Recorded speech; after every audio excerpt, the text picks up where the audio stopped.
Hello and welcome to the Kale Houser Leadership Secrets podcast. Today, let's talk about boundaries.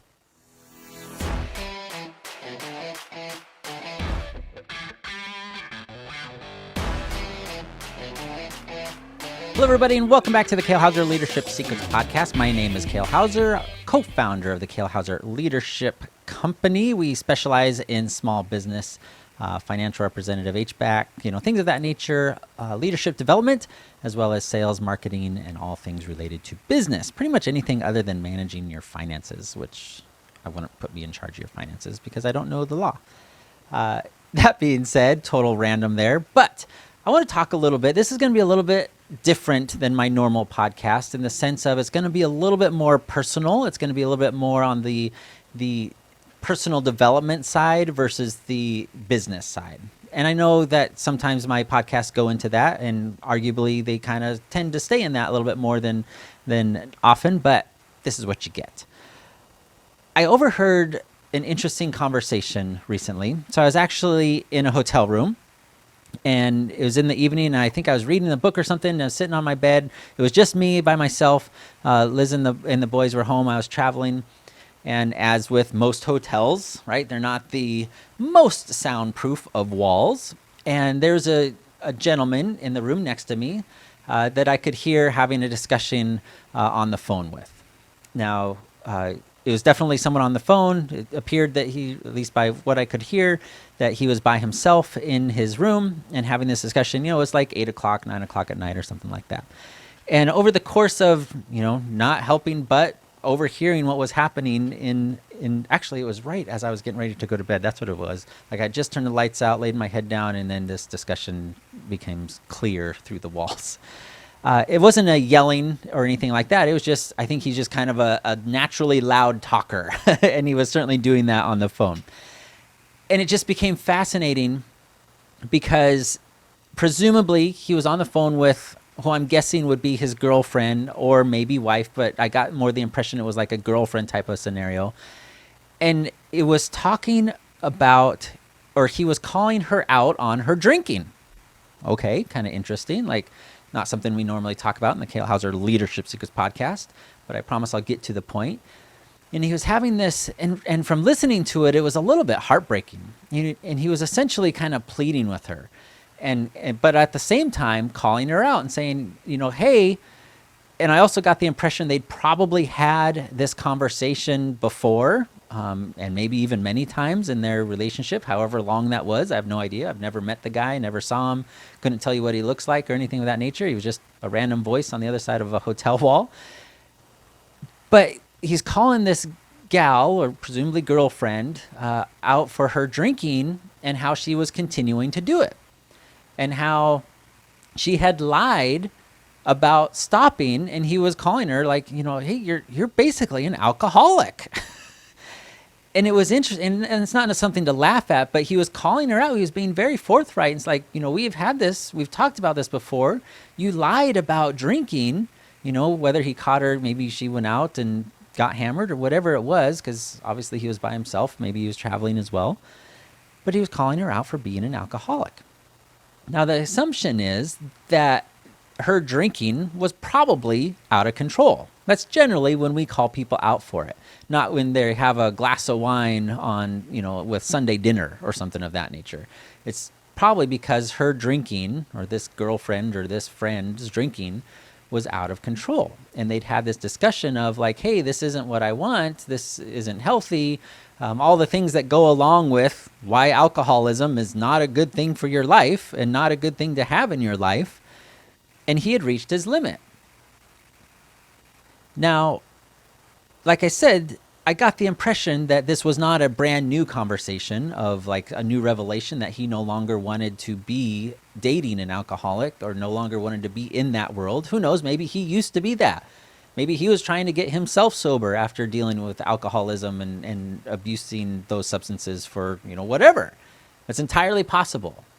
But it became apparent that he had reached a limit, that there was now a boundary that he was setting up that they had presumably talked about before and also presumably agreed to, and he caught her lying about it and was now calling her out about it. And I want the takeaway I want to provide you and get you thinking about with this is, yes, absolutely, alcoholism, there's no place for it. There's all kinds of things that go into that I am not qualified to talk about, nor is this podcast designed to discuss those things. But I think we can all understand and come to a consensus that being an alcoholic or having somebody as an alcoholic in your life is not healthy, is not the best for you, especially if you're trying to achieve and do something great. Okay? We can I think all agree on that. Now, he had obviously decided that he did not want to be in that world or have somebody in his world that was part of that world, i.e. alcoholism or abusing alcohol. And he had now come to this conclusion as I listened to, and it was probably, maybe a 5-minute conversation before either I fell asleep or they had quit. I don't remember exactly what. But he had come to this basically conclusion of like, hey, we can't be together anymore. If this is the life you're wanting to choose, I can't be a part of that. And it got me thinking about, especially as men, okay, so I'm talking to the men out there. It is sometimes so difficult to set those boundaries, especially with a romantic partner. If you're not married or, maybe you're dating or whatever that is, and they're taking advantage of that because you so desperately want that relationship. You so desperately want it to work out and not fail. So at the same time, you let your partner walk over your boundaries and take advantage of your boundaries all day long. But as men specifically, it is so important to have those boundaries. And it is absolutely so for women as well. You women, ladies, you must have boundaries because some men are just scumbags that will take advantage of you to the day we all die.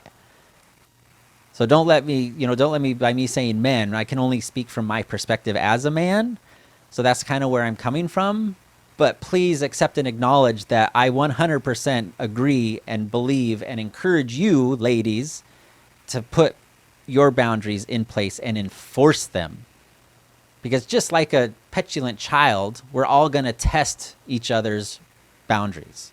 Whether that be in a business relationship, you may have employees that are testing your boundaries as the business owner, as the leader. You may have business partners that are testing those boundaries. You may have children, right? We're probably all familiar with this. If you have children that are over the age of 6 months, you have experienced this testing of boundaries. But it gets a little more serious in our romantic partners, right? We can understand that.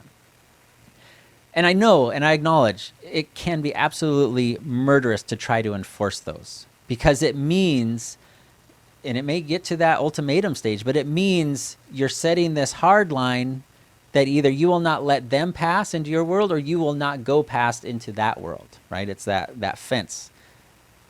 No people coming in or you not getting out because it is that important to you.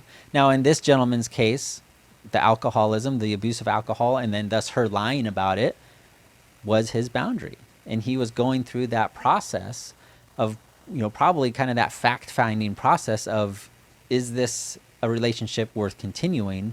Is it going to get me what I want in a relationship, or is it time to walk away?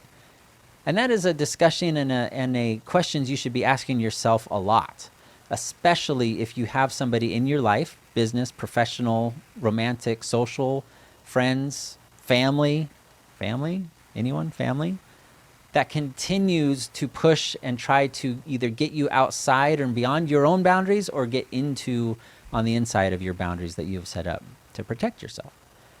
And it's time to start having that conversation. Now, I am not a relationship coach. I have been married for, 1996. So for 26 years now, 26 and a half years.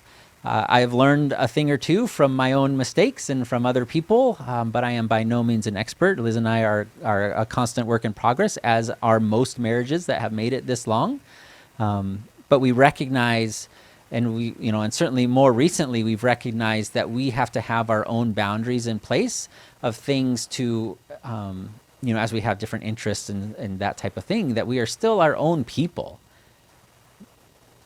And were we in this type of situation where, one of us was an alcoholic and the other one wasn't, then that would obviously create a problem. But that's not what we're talking about. We're talking about this gentleman who is presumably talking to a girlfriend or, somebody that he's not as intertwined with, as it were, as Liz and I are with our life and marriage and kids. But the point of this is boundaries, right? The point of this is setting healthy boundaries, recognizing the boundaries that need to be enforced strictly and ardently in order to protect your business, to protect your employees, to protect your sanity, to protect your finances. All those types of things have to have boundaries.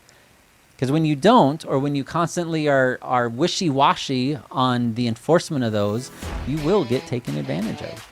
There are people out there that will absolutely ignore your boundaries until they get that wall up in the face of, this will not be tolerated anymore. If you have a teenager, you may have encountered this. It's just a little tongue-in-cheek for those that may have teenagers at home. Is that helpful? I hope it is. If it is, please share, like, subscribe, and leave me a comment. Shoot me a DM. I'd love to hear from you. And how maybe you've had to learn, probably the hard way, of how to enforce your boundaries and set those boundaries up. Hope you're having a fantastic afternoon, no matter where you're at in the world. Bye.